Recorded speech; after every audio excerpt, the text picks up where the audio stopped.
Over the past 3 weeks, I've delivered to you a series that I entitled Growing God's Fruit. In that time, we've learned how the love, the joy, the peace, long-suffering, gentleness, goodness, and faith that are aspects of the fruit of the Holy Spirit that Paul spoke of, how they can impact our lives and enhance our relationships both with God and with other people. This is the fourth and final part of that series. And I would begin it by saying that if you missed or merely would like a refresher on one or two of the previous messages or even aspects, I would encourage you to visit our website at conwaytabernacle.com, for the messages are there. They're there, and so many more resources are there as well. I had a friend call me one time and say, you know what? For the last 2.5 hours, all you have done is talk, and now it's my turn. And I hadn't spoken to this person in about 3 weeks. And I said, I have no idea what you're saying. He goes, I just went over to that website, and I've listened to you talk, and I tell you what, I cannot get you out of my head. So I was just calling to say thank you for talking so much. But they are there. It's a wonderful, wonderful resource that can be utilized anytime if you're not in here. In fact, I guarantee my wife will be watching this service tomorrow. But for now, let us return once again to our key text in Galatians 5, verses 22 and 23, and you may stand in honor of the word this morning. In Galatians chapter 5, verses 22 and 23, we read, But the fruit of the Spirit is love, joy, peace, long-suffering, gentleness, goodness, faith, meekness, temperance. Against such there is no law. Part 4 of this series brings us to the final two aspects listed in verse 23, those being meekness and temperance. Now, some of you are sitting there thinking, wait a minute, didn't we discuss meekness earlier in part 2? And the answer is, yeah. We spoke on it when addressing gentleness, and that is because, as I stated, Paul used a Greek noun for gentleness that has ties to meekness. And we learned that that's not the only place where meekness and gentleness were used interchangeably. Yet even with their similarities, it would be incorrect if someone were to think that gentleness and meekness were simply the same thing. It'd be incorrect to do so because, first of all, gentleness is something that can only be perceived externally. You understand? For example, if I walk over to my mother, hey, how you doing? How you doing? I could have done it much harder than that. That was hard enough. Or I walk, other hand. How are you doing? That's better. We can only see and feel gentleness outside. You can be the most gentle person on the inside you want, but if all anybody ever sees is, what's the purpose of your face? If that's all they ever see, then that gentleness is wasted. However, meekness doesn't begin outside. It's an inward mindset, an attitude. Because of this, it would be far more correct to consider that it is the inward state of mind, meekness, that produces gentle words and actions. That meekness births gentleness. Because of this, and the fact that Paul used a word that's interchangeable with gentleness and meekness, is probably why they said, okay, later translations, we'll just use the word meekness here. Because that is where gentleness comes from. Take, for example, those moments that I gave you of Jesus in the Garden of Gethsemane, in which I was pointing out some of this. Well, John reveals that before even entering the garden, Jesus and the disciples were sitting in the room for the Passover when something very interesting happened. John states that when the supper was over and Judas was gone, Jesus arose from the supper, laid his robe aside, took a towel, wrapped it around his waist, filled a water basin full of water, and walked over to one of the disciples' feet and began to wash his feet. He would dry them with a towel, then stand up and walk over to another and do the same thing. He continued to do this until he got up to Peter. And then Peter, questioning this gesture, said, "Lord, are you intending to wash my feet?" No way. Never. Never are you going to wash my feet. John says that Jesus responded, "What I am doing right now, you don't understand. One day, you'll realize what I'm doing. Soon you will understand it, but not right now." He says, "And if I do not wash you, you have no part with me." So Peter, of course, then responded saying, "Lord, then don't just wash my feet, wash my hands, wash my head, wash it all." I like that moment because to me it suggests something. See, Jesus was taking the dirtiest, the grimiest part of them. They didn't wear awesome Skechers or Nike Air Maxes. They didn't even wear those, what is that one shoe that's plastic that everyone loves now? An alligator? A Croc. That's what it is. I hate those things. Can't stand them. Hey dudes are about as bad because they look like house shoes, but my wife bought me a pair because I own a pair of house shoes that sit in the garage, and I only take them when I go to the mailbox or when I go to pick up like pizza on a Friday night or something, and I'll walk in the house shoes. And my wife says, "Please don't do that in public anymore." I'm like, "You realize there was a whole ethnicity of people that walk around in moccasins? And those things are awesome. And loafers aren't that far removed from them, thank you very much." But still, so my wife bought me a pair of Hey Dudes, and I still feel like I'm wearing house shoes when I walk in those things. But nonetheless, people in Jesus' time didn't have that. They were pretty wealthy if they had a sandal that covered the majority of their foot. So walking through dirt and dust, their feet were filthy. So as a point of hospitality and respect, they would wash their feet before they came in. They would do that. Yet here Jesus is, he's washing the disciples' feet. And Peter responds, if you want to wash my feet, wash my hands and wash my head. In other words, don't just take the dirtiest part of my entire body and make it clean. Clean everything that I'm going to do. Everything that my hands are going to get on, make sure it's clean too. And every thought that comes into my brain, every word that comes out of my mouth, Lord Heavenly Father, wash that as well, because I want all of that to be clean. I don't want just the dirty parts, the parts that I'm embarrassed of, the parts that I keep covered. We keep our feet covered, people. We do. I was working one time, and I thought it completely one-sided that my boss said, women can wear open-toed shoes, but men cannot.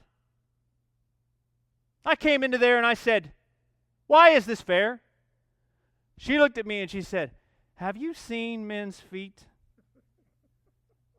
Well, I couldn't argue with that. But nonetheless, we cover them up. Most people don't. "Oh, those are disgusting. Keep those away from me. Don't touch me with your feet. I just got out of the shower. Doesn't even matter. Don't touch me with them." Would you massage my feet? No. We wouldn't even massage our spouse's feet, let alone wash them after a hard day's work. This is particularly odd, especially when one considers the weight of what was on Jesus at the time. Because the Bible reveals that he knew that this evening was what it was going to turn into. He knew what was coming his way. And yet in his final hours, he decided it is very important for me to teach a lesson. You see, he'd been sitting there at the meal. He had heard the disciples go over all different kinds of conversation, because that's what Christian people do. When we eat, we yap. We are very, very fluent in what my son would call Japanese. Yap, yap, yap, yap, yap, yap, yap, yap, yap, yap. That's what we do. We talk. And Jesus had heard the disciples talk this whole time. And some of the things they had talked about was who among them was the greatest disciple of his. So Jesus started washing their feet as a lesson and reminder that as a child of God, our place is not to be above another, but to lift up the other. He said, you guys, do you have any idea what I have done? He said, you guys call me Lord and Master, and it is good, for that I am. I am your teacher. I am your Lord. And yet I have, being Lord, washed all of your feet. If I, being the teacher, if I, being the Lord and leader, have done this, you ought to also do it for one another. Humble yourselves enough to wash the other's feet. Humble yourself to dig your hands in to the dirtiest and grimiest part of your brother or sister's life to help clean it up. Think about that. That's genuine meekness. That is choosing to lift up someone greater than yourself. This attitude, this mindset that Jesus possessed is the same mindset and attitude that would carry him into the garden and govern every action he would take. Every word that he would say following this moment was all founded in the meekness that he displayed in that room. How do we know this? Well, as we pointed out, when Judas came into the garden where Jesus was, he had told all of those who were with him, he said, I have a sign for you. I said, when I come in, I'm going to give a person the customary hug and kiss of fellowship. This is the person who you need to arrest. Seize him. Yes, warm. Warm was the greeting that Judas intended to give Jesus. However, there was no interest in warmth in his heart. There was no fellowship in his mind in this moment. I would argue that what he did in this moment was the most hypocritical and hollow thing ever written in the Bible. Because his kiss was just designed to draw attention to the one they were supposed to arrest. Yet Matthew reveals that Jesus' response to this was to call him friend. What? Matthew reveals that when Judas walked into the room, he said, friend, wherefore comest thou? Now, because of the word and wherefore, many people think that he was saying, where are you coming from? But that's actually a misinterpretation. Wherefore means why. In this moment, Jesus was giving Judas an opportunity to state why he had come. He may have been even giving him an opportunity to change his mind. Think about this. How cold and callous must Judas have been to be able to say, in a moment of friendship, I will orchestrate a betrayal to this person. And yet Jesus called him friend, knowing even beforehand what was supposed to happen. And this was not the only time that Jesus was gentle. No, because later on, when these armed men were coming forward, he continues to say that Jesus was standing there, and they had cuffed him, and Peter pulled out a sword and swiped at one of the servants' ears, cutting it off. Now, although Matthew doesn't state that it was Peter, we know from John 18 that it in fact was. That Peter was this swordsman that cut off this servant's ear. A justifiable reaction. Some might even consider it to be admirable, right? I mean, after all, This is what's taking place. All Peter did was seek to defend and to help Jesus in this moment. But I would point out that if Jesus had needed help, his own words reveal that he could have merely called out to his Father, and God would have sent him 12 legions of it. However, he didn't. Instead, he told Peter to put up his sword, and then stated that those who take up the sword shall perish with it. An interesting thought, and one that suggests that Jesus felt like no time was the right time to take up the sword, and no time was the right time to go to battle. But you see, that couldn't be further from the truth. Jesus believed in taking up the sword, just not the one that was in Peter's hand. The word of God is quick and sharper than any two-edged sword. He believed in the power of God's word. He believed that it had the power to change the being holding the weapon. He knew where real power came from, and that came from God. And as far as battle, Jesus had already been in battle earlier that night, and he'd won that battle and fought it entirely alone. In the garden earlier that evening, he had called Peter, James, and John with him and said, "Please go, watch with me, and pray, for I am really, really weary, to the point that I might die. I'm so weary. Please watch and pray with me." He goes and he prays, saying, "God, if it's your will, let this pass from me. I don't want to die. I love your creation. I love it." And make no mistake, in this moment, he wasn't just talking about those other guys in the garden. He loved God's creation being life. Those of you people who do not enjoy life have missed how wonderful this creation that God gave you truly is. The miracle that this life truly is. He said, "I am thankful. I love this. I don't want to die. But nevertheless, not my will, your will be done." The Bible says he prayed this to the point where his sweat was thick enough to be blood. This was the prayer on his heart, on his mind. This is what was weighing on him when he was washing the disciples' feet. Then he stood up, walked over to find Peter, James, and John all asleep. Asleep. He looked at his friends and said, "Could you not watch with me 1 hour?" Peter found it impossible to watch and pray with Jesus for an hour. But in this moment, thought he could take on a group of armed men with a single sword. One of these requires a strength that is foreign to this world. The other act is a strength that the world has in spades. Do you realize which one is the different one?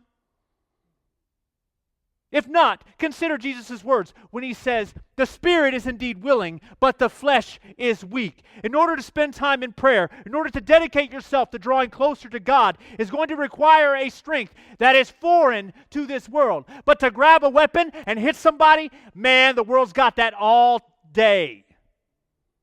Lashing out is something the world does best. Peter's knee-jerk reaction didn't serve Jesus in any way, shape, or form, except to cause another set of miracles. And yes, I said set. We're all familiar with the fact that Luke says that after cutting the servant's ear, Jesus healed it.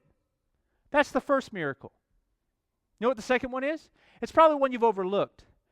That should have been a bloodbath. They were armed with swords, staves, clubs, and the first one to draw a weapon was Peter. There, a fight should have broke out immediately. And yet, the word reveals that Jesus was able to pacify them by saying, "I have told you that the person you are seeking is me. if I am the one you want, let them go. And they did. How do Jesus' gentle words and gentle actions stand in sharp contrast to every action, every word that takes place in that garden? Every one of them are opposite to the way he responds to the situation, even Peter's. But that's what meekness does. It produces a gentleness that is calm and yet resolute. It's not flighty. It's not knee-jerky. It doesn't fly off the handle at any moment, regardless of how conditions seem. And yet, because the word meek rhymes with weak, and most people today consider meekness just to be a form of polite weakness, people don't like to be called meek. People would much rather be referred to as gentle than being referred to as weak, which is another reason why some of the later translations have replaced the word meek with gentle. And yet meekness is not something that should be shunned as a weakness, nor is it a bygone ideal that should be cast aside. It is something that produces all of these elements that are Christ-like. It is what leads to gentleness. It is what leads to kindness. It is the ability for someone to understand where they are and what they can do with what they have, not what they want. It is meekness that results in real love. Really? Yeah. The love that Paul spoke of in 1 Corinthians chapter 13, when he said, love is patient, love is kind, it is not jealous, it doesn't brag, it is not arrogant, it does not seek its own, it is not provoked, it does not take into account a wrong that it has suffered. It bears all things, believes all things, it hopes all things, it endures all things. Without meekness, this type of love is impossible. You know why? Because the first time someone wrongs you, oh my gosh. Are you thinking about them or are you thinking about you? The first time you see something happen for someone else, or the first time you feel like, man, I am a gift. My wife should love me. Are you thinking about them or are you thinking about yourself? Are you capable of bearing and enduring all things? Without meekness, you never will be. Because he who gave it all displayed it all before he gave. He displayed that spirit of meekness before the time came for words and actions. He already had it.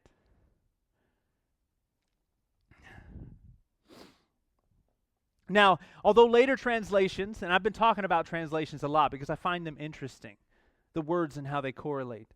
Much like the NSAB 95, in which I quoted 1 Corinthians chapter 13 from. In most later translations, they use the word love, saying love is this, love is that, love is all of these. But famously, the King James Version uses another word, charity. That's right. And to me, this word more identifies the form of love, the agape love that Paul is describing here. You know why? Because agape love is a love that doesn't think inwardly at all. All it does is think to the good of the other. All it does is think to what good they can do for the other. Guess what? The charity that we identify it with is just a mere shadow of that love. But what is charity? Charity is giving something to somebody in the hopes of receiving nothing, right? Man, if we could turn the love that we have today into charity. I charity my wife. I charity my mother. I charity my uncle. I charity my family, my church family. If we could turn our word love into charity, understanding what charity is, boy, how would that change the way that we love people? Remove the word love from your dictionary because guess what? Charity does a better job of it. Some versions may seem outdated, some ideals outdated, but guess what? Charity doesn't change. Agape love doesn't change. And it was the love that was given to you first and foremost.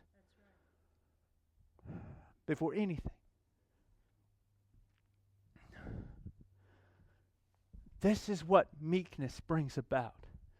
This is why gentleness is a child of it.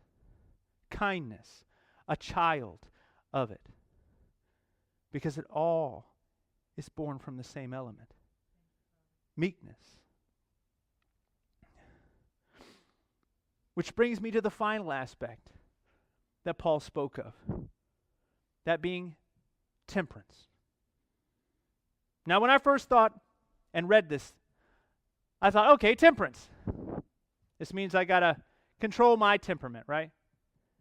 Can't fly off the handle, can't be angry. However, temperance is not defined as just controlling your temper. It's defined as the continual moderation in indulgences, appetites, passions, thoughts, and actions. Boy, that's a long list of things. Break it down and putting it in other words, temperance is the ability to control yourself. Not just what you might do. My kid made me mad, so I gave him the right hand of fellowship across his backside 9 times.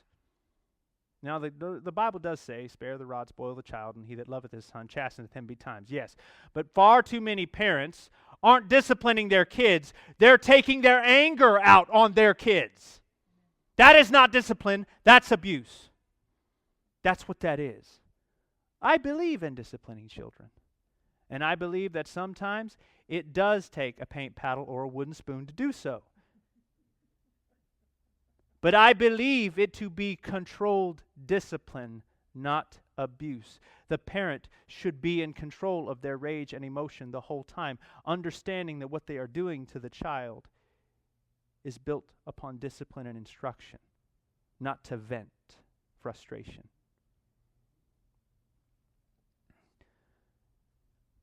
I was blessed to be one of those kids.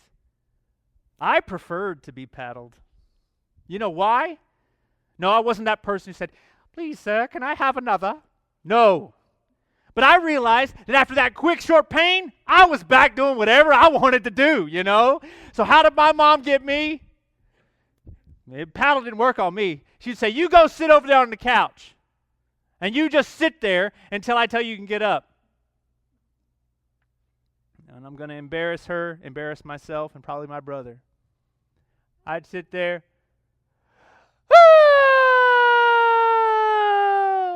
I'd be bad.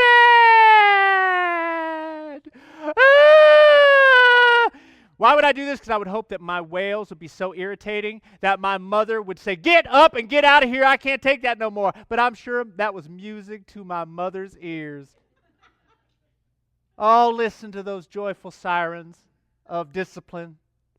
Oh!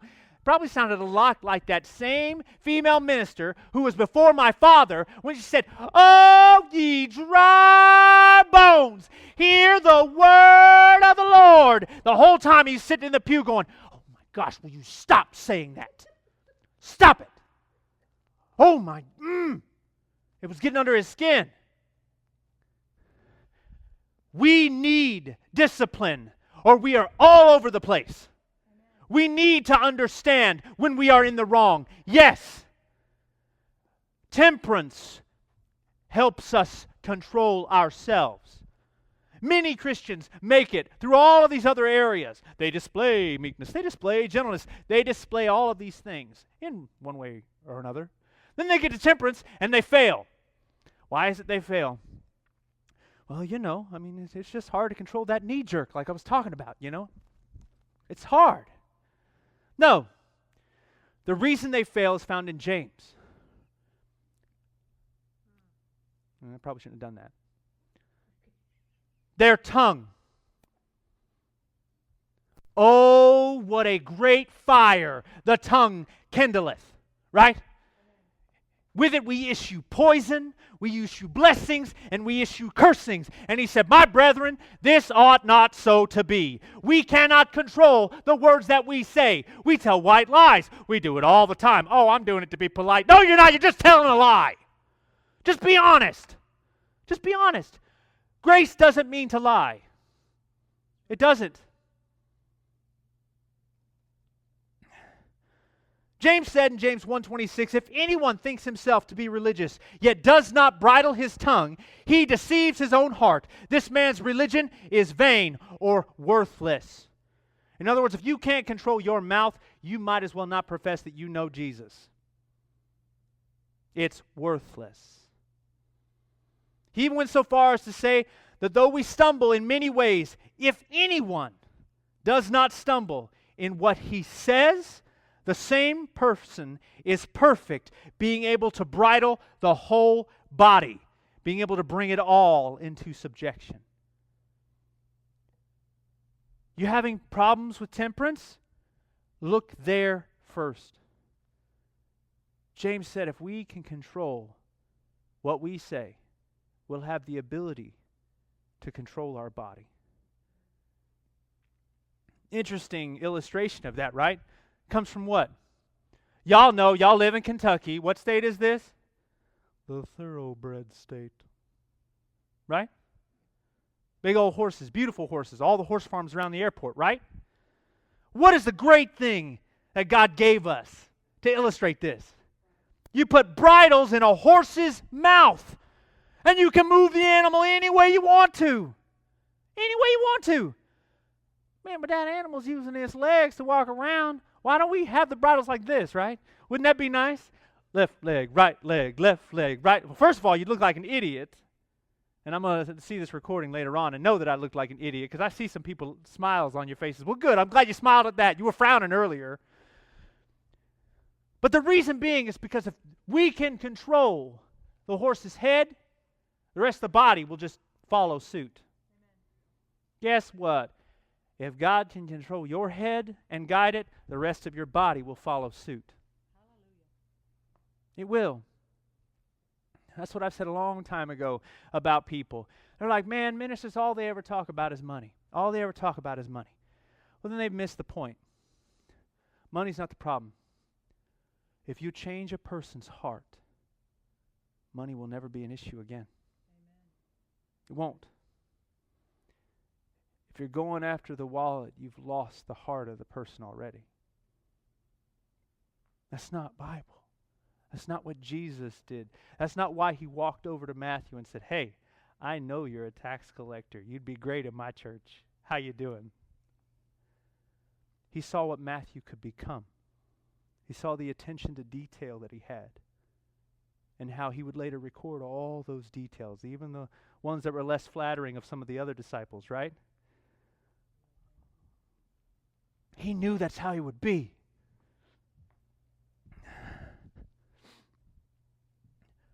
Paul said that I train my body and bring it into subjection, lest that after I have preached to others, I myself should be cast away. Paul was not one of those people who said, do as I say and not as I do. He firmly walked in the beliefs that he stated to others. Firmly, he did. Peter suffered from a lack of temperance in Luke 22 when the Bible reveals that after hearing Jesus say, all of you are going to be ashamed and afraid to say that you know me after the events that take place here shortly. The Bible says that Peter goes, no way. Though everybody would be offended, though everybody would be afraid, there is no way I'll ever be afraid. Once again, admirable words. How easy they slip out of our mouth. And yet it was he who less than 24 hours later cursed and swore that he didn't even know Jesus, much less was he a disciple of his. both his boast and his cursing denial later on showed a lack of temperance, a lack of an ability to control himself in the face of what he's seeing, in the face of what he's hearing. He should have been able to say, hey, if my mouth is able to declare it, then my body should follow behind that declaration. If I can declare that Jesus is the one who saved me, then I should not be afraid to pray wherever I am, whenever I need to pray. Whenever God calls me to pray, I should be willing to pray. And even when He doesn't. I know some people who are as Christian as it comes. You can go over to their house, and they won't do a thing touching the food until they pray. Then you can go out with them to a restaurant, and you wouldn't even know. Well, you don't understand. This is my house. That's the world. That's where it's needed most. You can pray over your food in your house. That's fine. But if you're not actively living that same life out in the world, what is the point? What is the point?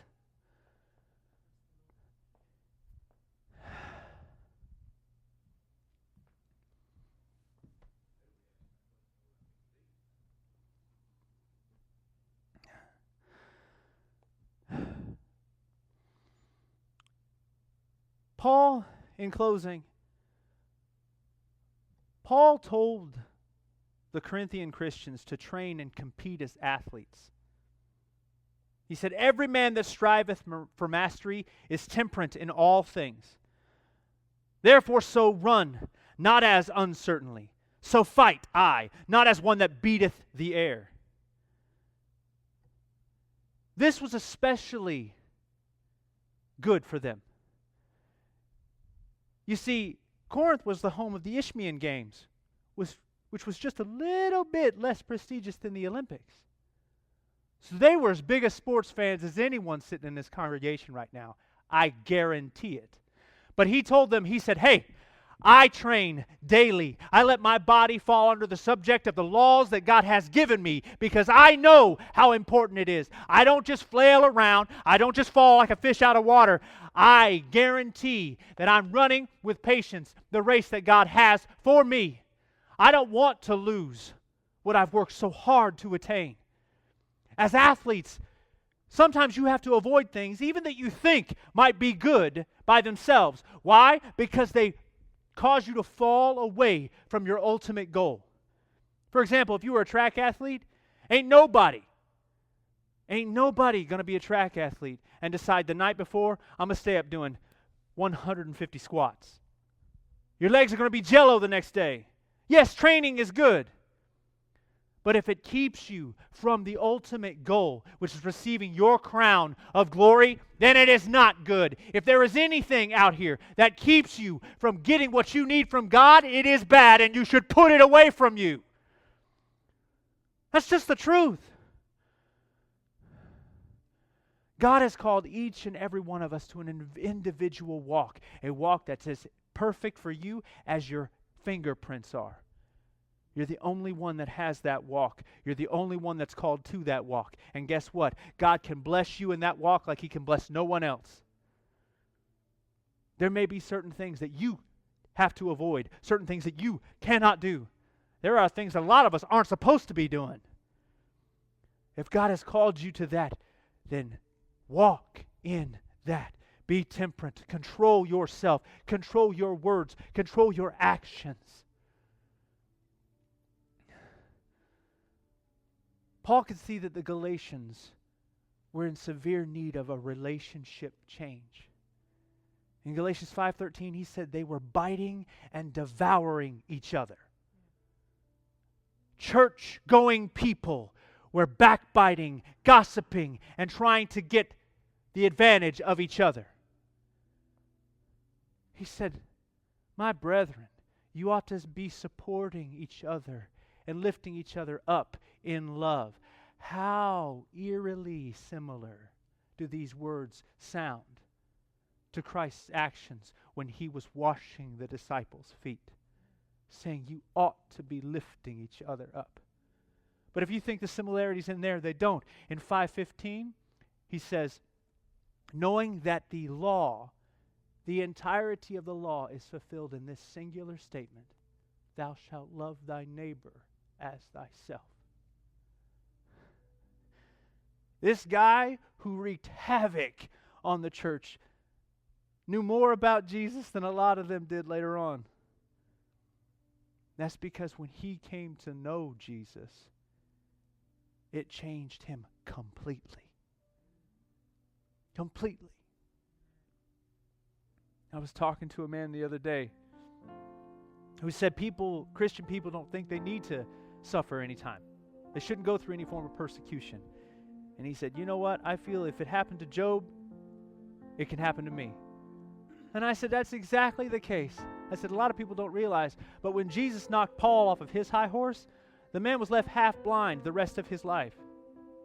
Yet he could see better from that moment on than he ever could before he was ever knocked off that horse. It didn't matter what had happened to his eyes. His spiritual eyes were opened from that moment. Sometimes we too should be knocked off that horse and humbly accept who he is and what he wants to do in our life.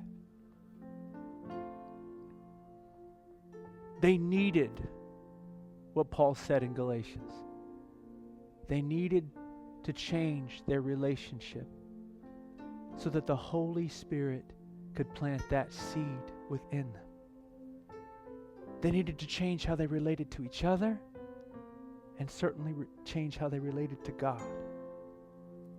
And if we can't let these principles that Paul spoke of in Galatians impact us and make us realize that we need them, then as Jesus told Peter in that garden, we too need to be fully converted in our ways. We need to be fully converted to how we relate to one another, how we love one another, and what comes out of us.